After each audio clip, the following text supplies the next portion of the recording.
Chama a atenção da sociedade brasileira neste momento as propostas de emenda à Constituição, as PECs, que tramitam neste momento no Senado Federal. Trata-se das PEC 50 de 2006, de autoria do senador Paulo Paim, PEC 86 de 2007, proposta pelo senador Álvaro Dias, e PEC 38 de 2004, formulada pelo então senador Sérgio Cabral.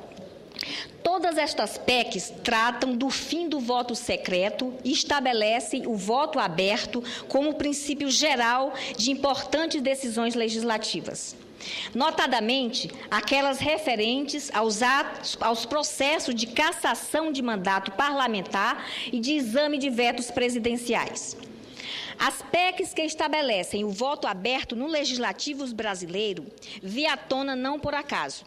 Elas estão em sintonia com a Lei de Acesso à Informação Pública, Lei número 12.527 de 2011, sancionada pela presidenta Dilma Rousseff agora em 2011 e que entrou em vigor em maio último. Diante do clamor da sociedade em favor da transparência, a presidência desta Casa de Leis já determinou que todas as PECs que tratam do voto secreto na Câmara e no Senado sejam incluídas na pauta do plenário a partir do próximo dia 13. Antecipando o debate, já quero manifestar aqui e agora o meu apoio ao voto aberto neste Congresso Nacional, compreendendo que o fim do voto secreto vai ao encontro dos anseios populares por maior transparência no processo legislativo e em todas as atividades públicas. Trata-se, senhores senadores, de um anseio que prima por uma postura moral e ética na política brasileira. Neste contexto, eu destaco por oportuno a PEC 50 de 2006, de autoria do senador Paulo Paim, pela sua amplitude, mas também pelo fato de esta PEC encontrar-se em tramitação na Comissão de Constituição e Justiça, já aprovada. Está aguardando agora a votação no plenário do Senado. A PEC 50 de 2006 acrescenta artigo à Constituição acabando com o voto secreto em processo de cassação de mandato de deputado e senador por descumprimento de conduta prevista na Constituição, quebra de decoro ou condenação criminal. Esta PEC também sugere voto aberto no caso de exame de vetos presidenciais em sessão conjunta do Congresso. Senhores senadores, em tempos de ventos voltados à transparência da coisa pública, vale destacar aqui a Lei de Acesso à Informação, proposta pelo governo federal e aprovada neste Congresso Nacional. Em seu artigo 2º, a Lei de Acesso à Informação preconiza: os órgãos e as entidades do Poder Executivo Federal assegurarão às pessoas naturais e jurídicas o direito de acesso à informação, que será proporcionado mediante procedimentos objetivos e ágeis, de forma transparente, clara, em uma linguagem de fácil compreensão, observados os princípios da administração pública e as diretrizes previstas na Lei de 12.527 de 2011. Esta lei determina que todos os órgãos públicos, do Executivo, Legislativo e Judiciário, respondam a qualquer consulta dos cidadãos sobre informações públicas. Concedo a parte ao senador Mozarildo.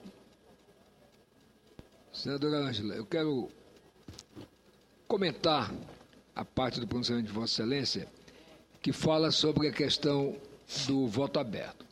De há muito tempo eu venho falando claramente que existem dois aspectos, duas coisas que não deveriam ser voto fechado. Uma, o veto. Ora, por que o veto? Quando você aprova uma matéria de interesse, digamos, do nosso Estado, da sua região, ou de algum interesse nacional, o presidente ou a presidente veta, vem para cá e aí o voto é secreto. Teoricamente, o argumento que se usa ainda é de que vota-se secreto para não ter amanhã a perseguição do Poder Executivo. Mas acontece que essa matéria, objeto do veto, é uma matéria de lei que interessa à população. Então não pode ser, o representante da população não pode votar de maneira secreta. A outra coisa é a questão da cassação. Não há razão para, numa quebra de decoro, nós votarmos secretamente. Agora, no que tange as autoridades, sejam elas temporárias, como, por exemplo, embaixadores, diretores de banco, presidentes e diretores de agências reguladoras, ou para cargos vitalícios, como são os ministros dos tribunais superiores, você votar aberto, você não é uma matéria de interesse popular do seu eleitor, mas que você está representando aí o seu Estado ou a população, mas que pode um voto desse voltar como represália a você como parlamentar, mas também ao seu Estado ou à sua região. Então, acho que esses dois pontos, no que tange ao veto e a cassação, deve sim cair essa história de ser secreta. E, por último, eu quero cumprimentar também, dizer que eu fico muito feliz com a aprovação da lei da transparência, isto é, aquela que, de fato, abre para o cidadão tudo que diz respeito à atividade pública. Ora, se nós estamos numa república, o nome quer dizer coisa pública, não há por que esconder nada, nem de salário, nem de atividade, nem informação nenhuma. E com essa lei, o cidadão ou a cidadã passa a ter direito e, portanto, as autoridades têm a obrigação de fornecer as informações que ela requerer. Portanto, quero acrescentar, Vossa Excelência, o meu aplauso, o meu apoio ao pronunciamento que faz. Muito obrigada, senador Mozarildo. Eu gostaria de esclarecer que a PEC 50 do senador Paim, no que trata da questão da nomeação de autoridades, ela permanece o voto secreto. Então, não tem nenhuma restrição em relação a essas nomeações de autoridades. Eu queria voltar a destacar aqui a Lei de Acesso à Informação.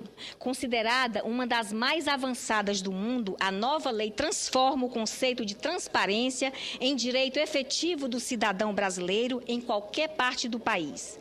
No artigo 5º da Constituição, reza que todos têm direito de receber dos órgãos públicos informações de interesses particular ou coletivo. Trata-se de um compromisso assumido pelo país ante a comunidade internacional em vários tratados e convenções. Com a entrada em vigor da Lei de Acesso à Informação, entrou, enfim, em ação a regra constitucional da publicidade dos atos públicos estabelecidas pela Constituição Federal em 88. O artigo 37 da Carta Magna Brasileira diz: a administração pública, direta, indireta ou fundacional de qualquer dos poderes da União, dos Estados, do Distrito Federal e dos municípios, obedecerá aos princípios de legalidade, impessoalidade, moralidade, publicidade e eficiência. A propósito, vale dizer que o direito à informação é garantido pela Declaração Universal dos Direitos Humanos, pelo Pacto de Direitos Civis e Políticos e por convenções regionais de direitos humanos. Sem rodeio, a nova lei determina, de forma clara e inovadora, que a transparência passa a ser a regra e não a exceção. Então, desta forma, estabelece que nenhum documento, ato ou fato que se configure como ameaça aos direitos humanos pode ser tratado como sigiloso. Criado por iniciativa da Controladoria Geral da União, a CGU, o Portal da Transparência é considerado um dos mais completos e detalhados sites de transparência do mundo em termos de informações governamentais. Com a vigência da Lei de Acesso à Informação, começamos a nos guiar por um novo paradigma cultural no tocante à coisa pública. Saímos da prática do sigilo para a do livre acesso. É com este novo paradigma que o Brasil passa a figurar entre as cerca de 90 nações onde esta lei já existe, torna os cidadãos mais conscientes de seus direitos humanos, sociais e políticos, bem como cientes de suas responsabilidades coletivas. Já não era sem tempo.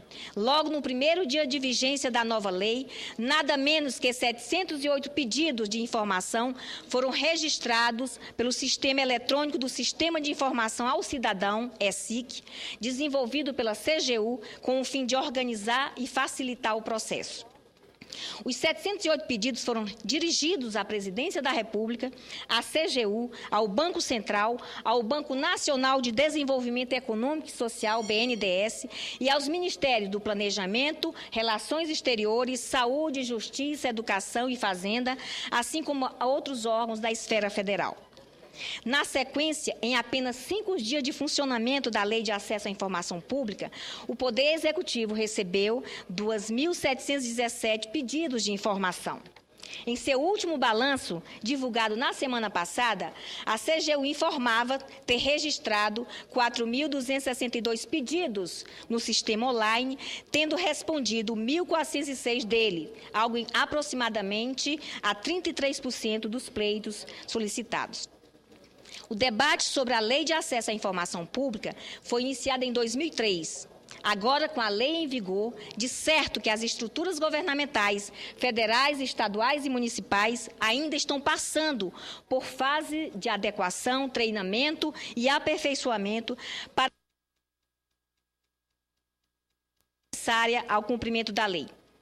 Para concluir, senhor presidente, a Lei de Acesso à Informação determina que os órgãos públicos, estaduais e municipais criem seu sistema eletrônico do serviço de informação e regulamentem a forma como os pedidos dos cidadãos serão respondidos.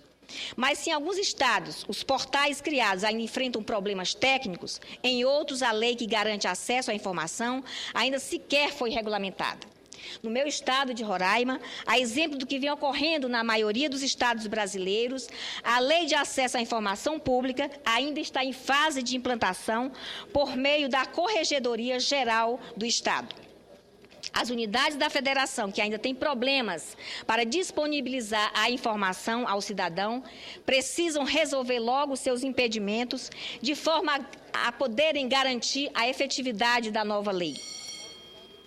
O país, senhor presidente, que superou o regime autoritário, instituiu o Estado de Direito, criou a Comissão da Verdade, elegeu uma mulher presidenta, é a 6ª economia do mundo e tem uma sociedade que exige sua participação no controle da gestão pública e transparência dos atos públicos, não combina com a condição de controlador e de sonegador das informações. Tampouco poderá continuar a caminhar contra os ventos da transparência dos atos públicos. Portanto, seja bem-vinda a Lei de Acesso à Informação, que ela pegue realmente e que o debate sobre o voto aberto neste Parlamento brasileiro seja uma realidade. Era isso, senhor presidente. Muito obrigada.